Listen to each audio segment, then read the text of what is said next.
नमस्कार दोस्तों, आपका हार्दिक स्वागत है YouTube channel mission academy Kanpur में।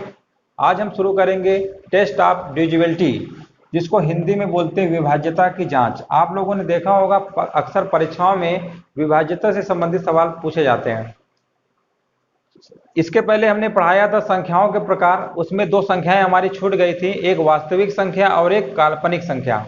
वास्तविक संख्या को अंग्रेजी में बोलते हैं रियल नंबर। रियल नंबर क्या होता है?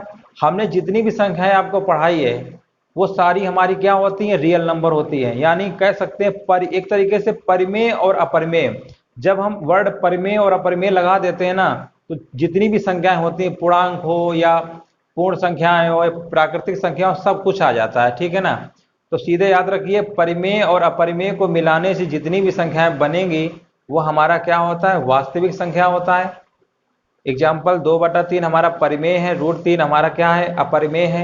ये अपरिमेय है पाई, और 22/7 परिमेय है। यानी इसमें परिमेय और अपरिमेय कुछ भी आ सकता है। पूर्णांक, सम, विषम संख्याएं जितनी भी हैं सब कुछ आ सकता है। सिर्फ वास्तविक संख्याओं में काल्पनिक संख्या नहीं आती है। या आप इसको ऐसे भी कह सकते हैं, दुनिया में जितनी भी संख्याएं हैं, काल्पनिक संख्या को छोड़कर सभी संख्याएं हमारी वास्तविक संख्या होती है। आप ऐसे भी कह सकते हैं डायरेक्ट, या सीधे याद रखिए, जितनी भी परिमेय संख्याएं होती हैं और जितनी भी अपरिमेय संख्या होती हैं वही हमारा क्या होता है? वास्तविक संख्या, रियल नंबर। और काल्पनिक संख्या क्या हम बताएंगे? जो संख्याएं वर्गमूल के अंदर माइनस में लिखी होती हैं। अब देखिए, वर्गमूल का साइन बना हुआ है ना अंडर रूट का, यहाँ पर साइन माइनस बाहर नहीं आना चाहिए। अगर माइनस बाहर आ गया तो हमारा काल्पनिक संख्या नहीं होता है। ठीक है? हालांकि इसका ज्यादा यूज नहीं है तुम्हारे सिलेबस में, बाकी इतना याद रखिए, अगर पेपर में पूछ लेगा ना तो सीधे याद रखिए, अंडर रूट के अंदर माइनस का साइन लगा होगा तभी हम उन्हें बोलेंगे काल्पनिक संख्या। अब ऐसा नहीं है कि ऐसे लिख दे कि मान लो रूट लिख दे यहाँ माइनस का तो काल्पनिक है, ये नहीं होगा। मतलब अंडर रूट के जब अंदर लगा होगा यहाँ भीतर अंदर की तरफ, तभी हम बोलेंगे हमारी संख्या क्या होती है? काल्पनिक संख्या होती है। बस इतना ही छोटा हुआ था, बाकी वैसे तो हमने सारी संख्याओं के बारे में सब बता दिया है। अगर किसी को इसमें कुछ भी अगर डाउट होता है या समस्या है तो हमसे बाद में पूछ सकते हैं। चलिए दोस्तों, शुरू करते हैं। डिविजिबिलिटी के पहले हम बेसिक रूल पढ़ लेते हैं। जब तक हमें रूल नहीं पता होगा तो हम सवाल कैसे लगाएंगे। हालांकि सभी लोगों ने पढ़ा भी होगा 2 का, 3 का, 4 का, फिर भी एक बार हम बता देते हैं। और हम ये मान के चलते हैं कि बहुत सारे बच्चे लोग ऐसे भी होते हैं कि उनको बिल्कुल नहीं पता होता। ठीक है ना? आप लोगों ने पढ़ा होगा, अच्छी बात है। चलिए देखिए, 2 से विभाज्यता का रूल क्या होता है? कोई भी संख्या 2 से तभी पूर्णतया विभाजित होगी जब उसका अंतिम अंक 2 से विभाज्य होगा। ठीक है? अब देखिए, ये जो डिविजिबिलिटी रूल होता है, इससे क्या होता है ना कि हम संख्या में पूरा ना भाग देके उसके शॉर्टकट से चेक कर लेते हैं। अब इसका रूल आपको अगर पता है कि 2 से तभी कटेगा जब आखिरी का अंतिम अंक है। अंतिम अंक का मतलब हमें अंतिम अंक देखना है। अंतिम अंक यहाँ पर क्या है? 8 है, यहाँ पर 6 है, यहाँ पर 8 है, यहाँ पर 4 है। अगर अंतिम अंक 2 से कट गया तो पूरी संख्या हमारी 2 से कटेगी। पूरी संख्या को 2 से डिवाइड करने की जरूरत नहीं है। अब यहाँ पर देखिए 0 लिखा हुआ है, 2 से कट रहा है, यानी पूरी संख्या 2 से कटेगी। यहाँ पर 8 लिखा हुआ है लास्ट में, यानी ये भी 2 से कटेगा। हमें पूरी संख्या में भाग देने की जरूरत नहीं है, सिर्फ आखिरी के अंक से ही हम पता कर लेंगे कि संख्या हमारी 2 से कटेगी कि नहीं कटेगी। यहाँ पर देखिए लास्ट में 6 लिखा हुआ है, ये भी 2 से कटेगा। यहाँ पर 8 लिखा हुआ है, 8 हमारा 2 से कटता है, ये भी होगा। यहाँ पर 4 लिखा हुआ है, ये भी कटेगा। अब मान लीजिए कोई नंबर हम ऐसे लिख दें और लास्ट में मान लो 5 लिख दें। अब हमको पता है कि आखिरी वाला अंक 5 से कटेगा नहीं, तो हम सीधे बता देंगे 2 से हमारा नहीं कटेगा। ठीक है? तो डिविजिबिलिटी आप कॉन्सेप्ट आपको पता है ना। देखिए आखिरी अंक से हमने कितनी आसान से पता कर लिया कि संख्या हमारा कट रहा है कि नहीं कट रहा है। अगला देखिए, 3 से विभाज्यता का रूल क्या होता है? कोई भी संख्या 3 से तभी पूर्णतया विभाजित होगी जब संख्या के अंकों का योग 3 से विभाज्य हो। अंकों का योग का मतलब क्या होता है? जो भी संख्या लिखी होगी उनके जितने भी डिजिट होंगे उनको जोड़ेंगे पहले, और जोड़ने के बाद हम फिर से चेक करेंगे क्या ये 3 से कट रहा है कि नहीं कट रहा है। 4, 6, 5 में देखिए 4, 6 जोड़ोगे 10 आएगा, 10, 5, 15, 15 हमारा 3 से कट रहा है, यानी ये 3 से डिविजिबिलिटी क्या है? होगी। इसको देखिए 4, 8, 12 होता है, 12, 6, 18, 18, 4, 22, 22, 2, 24, ये भी 3 से कट रहा है हमारा। 9, 8, 17, 5, 22, 23, 4, 27, 27, 3, 30, 30 भी हमारा 3 से कट रहा है। तो हमेशा याद रखिएगा, जब भी 3 से अगर पूछा जाता है सवाल, तो जितने भी उसके संख्या के अंक दिए हों उनको सबको पहले जोड़ लीजिए, और जोड़ने के बाद अगर हम 3 से भाग देने पे अगर मान लीजिए शेषफल 0 आ गया, पूरी संख्या कट गई, तो हम बोल देंगे वो संख्या हमारे 3 से क्या है, विभाज्य है। 4 से कैसे पता करते हैं, जैसे 2 में था वैसे 4 में है, बस इसमें अंतर क्या होता है, इसमें लास्ट के 2 अंक देखते हैं। 2 वाले डिविजिबिलिटी में हम 1 अंक चेक करते हैं आखिरी का, बट 4 वाली डिविजिबिलिटी में हम आखिरी के 2 अंक चेक करते हैं। इसकी परिभाषा है, कोई भी संख्या 4 से तभी पूर्णतया विभाजित होगी जब उस संख्या के अंतिम 2 अंक 4 से विभाज्य हो। यानी 4 में चेक करने के लिए हमें 2 अंक देखना पड़ेगा लास्ट के। अब देखिए क्या 4 से कट रहा है, 4 एक कम 4, 2 आया 24, 4 से 24 कट रहा है। पूरी संख्या में ना चेक करके आखिरी के अंक से ही हम पता कर लेंगे। अगर आखिरी के 2 अंक 4 से कट गए तो पूरी संख्या हमारी ऑटोमेटिक कट जाएगी। 4 से 20 तो कट ही रहा है, ये भी हमारा होगा। अब ये देखो 4 एक कम 4, 3 आया 4 अट्ठे 32, ये भी कट गया। तो ये देखिए कितना शॉर्ट ट्रिक है, 2 4 और ये 2 3 4 हमने बता दिया। अभी इसके आगे और भी बचे नंबर है, उसको भी देख लेते हैं। चलिए 5 से विभाज्यता का रूल समझ लेते हैं क्या होता है। कोई भी संख्या 5 से तभी पूर्णतः विभक्त होगी जब उसका इकाई अंक 0 या 5 होगा। इसका मतलब जब लास्ट में 0 5 होगा तभी हमारा 5 से डिवाइड होगा, इसके अलावा डिवाइड हो ही नहीं सकता 5 से। अब यहाँ पर देखिए 0 लगा हुआ है, देख लिया 5 से कटेगा, 100% कटेगा। यहाँ पर भी 5 है, ये भी 5 से कटेगा और ये भी कटेगा, बस हो गया। 5 वाले में बस इतना याद रखिए, ठीक है ना, लास्ट का अंक 0 या 5 होना चाहिए। 6 वाले का देखिए नियम, अगर 6 के अगर हम फैक्टर लिखते हैं, क्या लिखेंगे, 6 के अगर प्राइम फैक्टर लिखेंगे तो 2 गुणे 3, ठीक है ना, प्राइम फैक्टर 2 गुणे 3। यानी जब भी 6 से सवाल पूछेगा कि नंबर चेक करिए कि 6 से हमारा विभाज्य है कि नहीं है, तो 6 से चेक करने के लिए हमें 2 संख्याओं चेक करना पड़ेगा, एक 2 से और एक 3 से। अगर इन दोनों से अगर सेटिस्फाइड हो गया, 2 से भी कट रहा है 3 से भी कट रहा है, तभी हम बोलेंगे कि ये संख्या हमारी 6 से क्या है, विभाज्य है। अगर दोनों संख्याओं से नहीं कट रहा है, मान लो 2 से कट रहा है 3 से नहीं कट रहा है, तो उसको हम 6 से विभाज्य नहीं बोलेंगे, तभी बोलेंगे जब दोनों संख्याओं से कटेगा। अब पहले इसको 2 से चेक करते हैं। 2 का चेक करने का सबसे सरल तरीका होता है आखिरी का अंक देख लो, आखिरी का अंक 2 से कट रहा है, यानी 2 वाला तो चलो सेटिस्फाइड कर रहा है। अब 3 से चेक करना है, 3 का रूल हमने क्या बताया है, सभी अंकों को जोड़ो और 3 से चेक करो भाग करके। तो जोड़ के देखो 3 6 9 9 9 18, 18 1 19, 19 और 2 कितना होता है 21, और 21 हमारा 3 से कटता है, 3 7 21। इसका मतलब ये संख्या हमारी 6 से 100% कटेगी। इसको चेक कर लेते हैं। सबसे पहले 2 से चेक करेंगे, 2 से तो कट रहा है, चलो ठीक है। अब 3 से चेक करेंगे, 4 8 12 2 14 5 19 4 23 5 28, 28 और 2 30। इसका मतलब ये भी हमारा 3 से कट रहा है। तो आप लोग समझ गए होंगे, जब भी अगर हमें 6 से चेक करना होगा तो उसे 2 और 3 दोनों से चेक करना होगा। 7 से विभाज्यता का नियम समझ लीजिए। बुकों में तो लिखा हुआ है कि आखिरी के अंक को डबल करिए, उसके बाद दी गई संख्या में से घटा दीजिए, अगर उसके बाद चेक करो, ठीक है। तो ये तो चलो ठीक है, जो बुक में डिफिनेशन लिखी हुई है। अगर छोटा नंबर है तो हम कर लेंगे, 9 का डबल 18 होता है, 242 में हमने 18 माइनस किया, जितना आया हमने चेक कर लिया। लेकिन अगर इतना बड़ा नंबर आ गया तब क्या करोगे, 5 का डबल करोगे 10, इसमें से हटाओगे, फिर इसका डबल करोगे, फिर इसका, तो करते करते थक जाओगे, काफी लंबा हो जाएगा और आंसर तो आएगा लेकिन बहुत देर में आएगा, ठीक है। तो एक दूसरी जो इसकी ट्रिक होती है, परिभाषा है, उसको हमने लिख दिया है। बुक वाला तो आपको याद ही होगा कि आखिरी का अंक का डबल करके माइनस करते चले जाओ, प्रोसेस बार बार, और कहीं ना कहीं जितना नंबर छोटा हो जाएगा हम चेक कर लेते हैं। लेकिन हमने इसकी एक दूसरी परिभाषा लिख रखी है इसकी, उसको भी समझ लो। इसमें दाएं से बाएं, दाएं से बाएं का मतलब होता है ऐसे चलना है, उल्टा दाएं से बाएं। इसमें दाएं से बाएं 3 3 डिजिट का सेट बनाएंगे। 3 3 डिजिट का मतलब 3 3 का एक पूरा सेट होगा 3 डिजिट का, और फिर अल्टरनेट लेकर जोड़ेंगे और फिर घटाएंगे, ठीक है, 3 3 का सेट बनाएंगे। अब देखिए, अब इसी नंबर को थोड़ा सा ध्यान दीजिए, लिखा हुआ है 2429, 2429। अब इसमें ध्यान दीजिए, 3 3 का बनाएंगे सेट, तो 3 का सेट तो हमारा ये बन गया, ठीक है, 3 3 का सेट बन गया। अब यहाँ तो नहीं बन रहा, तो यहाँ पर क्या करेंगे, 2 जीरो हम ऐसे और बढ़ा देंगे, ठीक है, ये भी सेट बन गया। अब अल्टरनेट कैसे ऐड करेंगे, अल्टरनेट तभी ऐड करेंगे जब हमारे पास 4 सेट होंगे। जैसे इस सवाल में देखो, एक सेट हमारा ये बन रहा है, एक सेट हमारा ये बन रहा है, एक सेट हमारा ये बन रहा है, और एक सेट हमारा ये।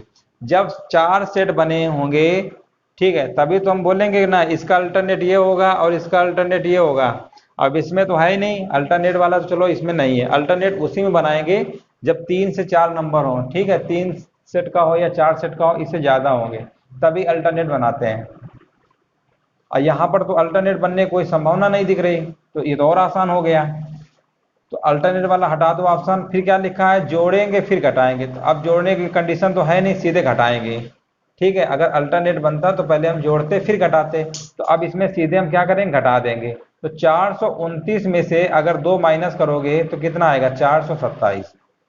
अब सीधे चेक कर लो, 427 क्या 7 से कटता है, 7 छंग 42, 7 एकम 7। यानी हम बोल देंगे ये संख्या हमारी जो लिखी हुई थी 24 29, ये हमारा 7 से क्या होगा, डिविजिबल होगा। बस हो गया। ठीक है, कोई भी नंबर हो आप इस तरीके से सेट बना लीजिएगा। जब अल्टरनेट का प्रोसेस, अगर अल्टरनेट का अगर पैटर्न ना बने अल्टरनेट वाला, तो सीधे घटा दिया करो। इस वाले दाएं वाले नंबर में 3 सेट का जो नंबर आएगा, और जो बाईं तरफ अगर यहाँ पर कुछ भी, अगर मान लो यहाँ एक और लिखा होता तो एक जीरो बढ़ा लेते, तो उसके पहले 0 0 बढ़ा लिया करो। ठीक है, जैसे अगर हमने कहा 12 को लिखना है तो 12 को हम ऐसे भी लिख सकते हैं और ऐसे भी लिख सकते हैं। ये सब हमारा इसका मतलब ही होता है कि इसको हम 12 ही पढ़ेंगे, 12। ठीक है, हमेशा याद रखिए। तो 0 हम अपनी तरफ से बढ़ा लेंगे 3 3 का सेट बनाने के उससे। अगर इतना ही नंबर है तो और आसान होगा, इसमें से इसको माइनस कर दीजिए सीधे, उसे इतना बड़ा नंबर नहीं पूछेगा। अगर मान लो पूछ लेता है तो फिर यही प्रोसेस करना पड़ेगा, अल्टरनेट इसको इसको ऐड कर देना, इसको इसको ऐड कर देना, और जितना आए बाद में हमें ओवरऑल डिफरेंस लेना है। ठीक है, अगर अल्टरनेट नहीं बनाता है तो सीधे क्या कर देंगे, घटा देंगे। अब मान लो इतना ही सवाल होता, मान लो सपोज इतना ही होता, अब पूछता कि बताइए 7 से डिविजिबल है कि नहीं है, तो इस नंबर में से इसको हम माइनस कर देते हैं। ठीक है, बट इसमें क्या है ना कि 4 सेट है हमारे पास, देखो 3 के एक सेट, ये एक, ये एक, ये एक, ये। तो अल्टरनेट, अल्टरनेट का मतलब क्या होता है, इसका अल्टरनेट क्या होगा, इसको इस सेट को छोड़ देंगे, इसका अल्टरनेट इसके साथ लेंगे और इसका अल्टरनेट इसके साथ लेंगे ना। ठीक है, अब इनको जोड़ोगे, 885 में 647 जोड़ोगे, 885 में से जोड़ लीजिए कितना आएगा, 885 और कितना 937। ठीक है, तो जोड़ो इसको, कितना आएगा देखो, 7 5 12, इसको जोड़ रहे हैं ना अल्टरनेट का, ये 7 5 12 और 8 3 11, 11 1 12 और 9 8 17, 17 1 18। ठीक है, ये आ गया 1822। अब इनको जोड़ लेते हैं, तो जोड़ेंगे देखो इसको, 8 7 15, 8 7 15 हो गया, और 7 4 11 1 12 और 6 6 12 1 13। ठीक है, ये आ गया। अब इन दोनों का डिफरेंस लेंगे, डिफरेंस जब लेंगे तो कितना आएगा, 12 में 5 करेंगे तो कितना आएगा 7, यहाँ पर बचेगा 11, 11 में 2 गया 9, यहाँ पर बचा 7, 7 में 3 गया 4, 497 आ गया। हमने चेक कर लिया 497 हमारा 7 से कट रहा है। ठीक है, देखिए कितना आसान है। और जो रूल लगाते हैं ना कि इकाई का अंक का डबल करिए फिर पूरी संख्या में माइनस करिए फिर डबल करिए फिर माइनस, तो उसमें क्या होता है ना, बहुत लंबा खिंच जाता है सवाल। ठीक है, इससे अच्छा तो है कि सीधे तुम 7 से ही भाग दे लो, डायरेक्ट पता कर लो। समझ गए होंगे। ठीक है, चलिए आगे देखते हैं 8 से विभाज्यता का रूल क्या होता है। कोई भी संख्या 8 से तभी पूर्णतः विभाजित होगी जब उसके अंतिम अंक, अंतिम 3 अंक 8 से विभाज्य है। वो अंतिम 3 अंक का मतलब क्या हुआ, हमें लास्ट के 3 अंक देखना है। ठीक है, 8 से विभाज्यता के रूल में हमें लास्ट के 3 अंक देखना है। अगर हमारे 3 अंक अगर 8 से कट जाते हैं तो वो संख्या हमारी 8 से पूर्णतः विभाजित होगी। देखिए 8 से कट रहा है क्या, 8 दूनी 16, 3 आया, 8 चौको 32, कट गया। पूरी संख्या में भागना चेक करके हम आखिरी 3 अंक से ही पता कर लेंगे ये हमारी पूरी संख्या 8 से कटती है कि नहीं कटती है। अब देखो यहाँ पर 8 से चेक करना है, लास्ट के 3 अंकों में भाग देंगे, कितना आएगा, 8 5 40 और 2 आया, 8 3 24, ये भी हमारा कट गया। और यहाँ पर देखिए लास्ट के 3 अंक देखेंगे, 8 का भाग देंगे, 8 छंग क्या होता है 48, 8 1 8, ये भी कट गया।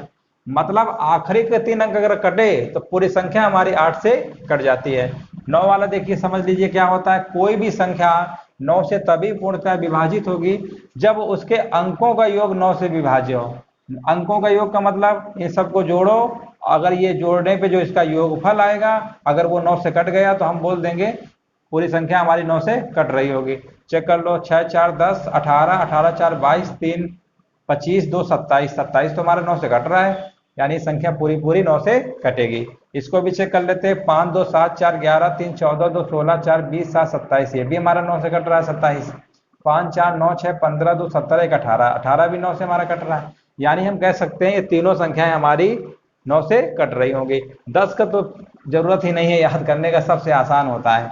कोई भी संख्या 10 से तभी पूर्णतः विभाजित होगी जब उसका अंतिम अंक 0 होगा। अगर अंतिम अंक 0 दिख जाए तो समझ लो वो संख्या हमेशा 10 से डिविजिबल होगी। तो देखिए यहाँ पर 10 से लास्ट में 0 है, यहाँ पर भी 0 है, यहाँ पर भी 0 है, ठीक है। तो ये हमारा हो गया 10 से विभाज्यता का रूल। समझ गए होंगे आप सभी लोग। चलिए अब देखते हैं 11 से विभाज्यता का रूल क्या होता है। कोई भी संख्या 11 से तभी पूर्णतः विभाजित होगी जब उसके सम स्थानों के अंकों का योग तथा उसके विषम स्थानों के अंकों का योग का अंतर 0 हो या 11 से पूर्णतः विभाजित हो, ठीक है। सम अंक और विषम स्थान तो समझते ही होंगे। जैसे देखो ये क्या है, अगर मान लो सम विषम तो समझते ही होंगे ना, स्थान। इसको अगर विषम काउंट यहाँ से करते हो, ये विषम होगा, ये विषम होगा, है ना, फिर ये विषम होगा, ये फिर विषम होगा। चलिए परिभाषा को आप छोड़िए, आप सीधे याद रखिए, जब भी 11 से अगर डिविजिबिलिटी पूछता है सवाल पे तो आप कैसे करेंगे उसको समझ लीजिए। सबसे पहले अल्टरनेट, इसमें अल्टरनेट देखेंगे, ठीक है। चलिए 11 से देखते हैं विभाज्यता का रूल क्या होता है। कोई भी संख्या 11 से तभी पूर्णतः विभाजित होगी जब उसके सम स्थानों के अंकों का योग तथा विषम स्थानों के अंकों का योग का अंतर 0 हो या 11 से पूर्णतः विभाजित हो। सम स्थानों के अंकों का योग और विषम स्थानों के अंकों का योग, ठीक है ना। सम विषम तो समझते ही होंगे, ये विषम अगर ये है तो ये वाला विषम होगा, फिर ये वाला विषम होगा, फिर ये वाला विषम होगा। सम ये वाला है, सम ये वाला है, सम ये, ठीक है ना। इस तरीके से होता है। अगर आप परिभाषा से नहीं समझ पाते हैं तो सीधे याद रखिए, यहाँ से स्टार्ट किया करिए लास्ट से। अल्टरनेट नंबर लेना, एक छोड़ के, इसका एक छोड़ के नंबर ये आया, एक एक छोड़ के करना, ठीक है। फिर एक छोड़ दो, फिर ये अल्टरनेट, ठीक है। अब फिर एक छोड़ दो, फिर ये, इन सबको जोड़ लो, कितना आया, जहां जहां पर ये गया है, 2 में गया, फिर 3 में, 2 3 कितना होता है 5, ठीक है। ये कॉमन लगा है, 2 3 कितना होता है 5, 5 2 7, 7 7 14, 14 आ गया। अब बाकी जो नंबर बचे उनको जोड़ लो। कौन कौन नंबर बचा हुआ था, एक ये 6, 6 7 13, 13 1 14, इन दोनों का डिफरेंस ले लो, क्या 0 आ गया, आ गया, तो इसका मतलब 11 से पूर्णतः विभाजित होगा। अगर मान लो डिफरेंस 0 ना आता, 11 अगर आ जाता तो भी हमारा 11 से विभाज्य होता, क्योंकि 11 तो 11 से कटता ही है। अगर 11 ना आके 22 अगर आया होता मान लो इनका डिफरेंस, तो भी हमारा 11 से कटता है। कहने का मतलब 11 का कोई भी मल्टीपल आ जाए, 0 आए या 11 का कोई भी मल्टीपल आए, 11 आए, 22 आए, 33 आए, 44 आए, 55 आए, वो सभी संख्याएं हमारी 11 से क्या होंगी, विभाज्य होंगी। ऐसे इसमें देखो करते हैं, 4 लिया, 4 के बाद अल्टरनेट नंबर कौन सा आएगा, एक छोड़ देंगे, 7, 7 के बाद कौन सा आएगा 8, ठीक है ना। अब इसका अल्टरनेट तो है नहीं, इनको जोड़ लो, 7 4 11, 11 8 कितना होता है 19। बाकी जो नंबर बचे हुए उनको जोड़ लो, ये वाला बचा हुआ था, ये वाला बचा हुआ, ये वाला, 8 6 कितना होता है 14, 14 5 कितना होता है 19। इनका भी डिफरेंस लिया तो कितना आ गया 0। ये भी संख्या हमारी क्या होगी, 11 से विभाज्य होगी। चलिए यहाँ तक तो देखिए 11 तक तो सवाल आप लोग समझ गए होंगे और इनसे भी सवाल बनते भी हैं। अब इसके आगे आपने देखा होगा सवाल कभी कभी पूछ लेता है कि 72 से डिवाइड है या 25 से डिवाइड है या 80 से डिवाइड है। तो अब इतना सारा तो पॉसिबल है नहीं पढ़ाना कि तुम्हें हम डिविजिबिलिटी पढ़ाते रहे, पता चले कि 100 नंबर तक डिविजिबिलिटी पढ़ा रहे हैं, अब 3-4 दिन इसी में लग जा रहा है। तो उनको थोड़ा सा आप कॉमन सेंस यूज करिए, हल्का सा दिमाग का यूज। जैसे मान लो 12 की डिविजिबिलिटी पूछता है तो 12 के हम ऐसे दो फैक्टर कर लेंगे, 4 × 3। अब हम 4 से भी चेक कर लिया करेंगे, 3 से। अब आप लोग सोच रहे होंगे 12 को तो 6 × 2 ले सकते हैं, तो 6 × 2 ले सकते हो ना। तो देखिए 2 की डिविजिबिलिटी चेक करोगे, फिर 6 की चेक करोगे, 3 की चेक, 6 को फिर लिखोगे ना, 6 की डिविजिबिलिटी क्या होती है, 6 की होती है 2 और 3 से चेक करना पड़ेगा, है ना। तो फिर डबल प्रोसेस हो जाता है 2 और 3। तो 2 और 3 से मतलब देखो अब तुमने कंफ्यूज हो जाओगे। यहाँ पर देखिए 6 जो है 2 से भी चेक करना पड़ेगा, 3 से भी, 1 2 से चेक कर ही रहे हो तो गलत हो जाएगा। हमेशा ऐसे नंबर में ब्रेक किया करो कि जो मतलब 2 ही उसमें टूटे। जैसे 4 × 3 है ना, तो बस हो गया, 4 से चेक कर लो, 3 चेक कर लो। अगर तुम 6 × 2 लिखते ना तो 6 भी हमारा 2 पार्टों में टूटता है, 2 और 3 में। इसलिए जिसमें कम से कम ब्रेक हो, कम से कम फैक्टर बने, उन्हीं को लिया करो। अब जैसे मान लो 15 है, 15 को हम क्या ले सकते हैं 3 × 5, ठीक है ना, और कोई नंबर लिख ही नहीं सकते हैं। जब भी 15 की डिविजिबिलिटी चेक करने की बात आएगी तो 3 चेक कर लेंगे, 3 वाला रूल हमने पढ़ा ही दिया है, सबका अंकों का योग चेक कर लेंगे और 5 वाला नियम लगा देंगे। अगर ये दोनों नियम अगर पालन करेगा तो कह देंगे 15 से हमारा कटेगा। इसके बाद अगर मान लो 25 से पूछता है तो 25 की डिविजिबिलिटी ये होती है कि लास्ट का अंक यानी अंतिम अंक 25 से कटना चाहिए। अंतिम अंक 25 से कटना चाहिए। अगर अंतिम अंक 25 से कटेगा तो हम बोल देंगे कि हमारी डिविजिबिलिटी जो है 25 से कट रहा है, ठीक है। और इसके आगे समझ लो, जैसे मान लो 72 का पूछता है, तो 72 की संख्या में कैसे चेक करते हैं? 72 में हमेशा याद रखिए 9 इंटू 8, ठीक है ना। अब सोच रहे हो कि सर कि 12 गुणे 6 भी तो होता है 72, तो ये वाला यूज नहीं करेंगे क्योंकि दोनों संख्याएं हमारी कैसी हैं, सम है, ठीक है ना। और फिर 6 के भी रूल होते हैं, 6 के भी, ये वाला नहीं करेंगे।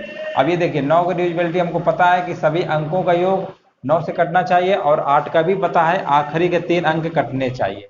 और इससे सवाल बनते भी हैं पेपर में। जब भी कहेगा सवाल कोई ना कोई संख्या दिया होगा, अब बोलेगा ये 72 से डिविजिबल है, तो हमेशा 9 और 8 का फैक्टर किया करो, 9 गुणे 8 वाला, ठीक है। होते तो बहुत सारे हैं, पॉसिबल हैं, लेकिन ये सबसे आसान है। इसके बाद 72 के बाद 80 भी पूछ लेता है कभी कभी, तो 80 में हमेशा 10 इंटू 8 वाला किया करो। 8 वाला चेक करने का रूल पता ही है, आखिरी के 3 अंक चेक कर लो, और 10 का भी पता है कि आखिरी में 0 होगा तभी 10 से कटेगा। तो अगर 80 के पूछता है तो ऐसे कर लेना, ठीक है। तो बस इतने ही पूछता है, 72 और 80 के तो काफ़ी सवाल आए भी हैं पेपर में। तो हमेशा याद रखिए जब 72 की डिविजिबिलिटी होगी ना, तो 9 और 8 दोनों चेक करेंगे, और 80 में 10 और 8। अब ये जितना भी बेसिक था, डिविजिबल का रूल था, वो हमने पूरा पढ़ा दिया है। अभी 13 के भी होते हैं, 17 के भी होते हैं, वो तो आवाज संख्याएं होते हैं, उसमें भी रूल बहुत लंबे लंबे होते हैं, तो वो हम नहीं बताएंगे। आप सीधे भाग दे के चेक कर लिया करिए कि 13 से कट रहा है कि नहीं कट रहा है, कि 17 से। चलिए यहाँ तक तो जितना भी था हमने पूरा करा दिया। अब इसके जो क्वेश्चंस बनते हैं, जिस तरीके से परीक्षाओं में पूछे जाते हैं, वो क्वेश्चन हम इसके बाद करवाएंगे, क्योंकि अभी ये करवाएंगे तो वीडियो बहुत लंबा हो जाएगा। तो आप लोगों को अभी हमने पूरा थ्योरेटिकल जितना भी था वो बेसिक पूरी जानकारी अच्छे से दे दिया है। अगर इनमें से किसी थ्योरेटिकल में किसी को भी कोई समस्या हो या परेशानी हो, तो आप कमेंट बॉक्स में जरूर पूछ सकते हैं। चलिए इसके जो क्वेश्चन अगले वीडियो पे रखेंगे। और अगर वीडियो अच्छा लग रहा हो तो लाइक, शेयर और सब्सक्राइब करना बिल्कुल ना भूलें।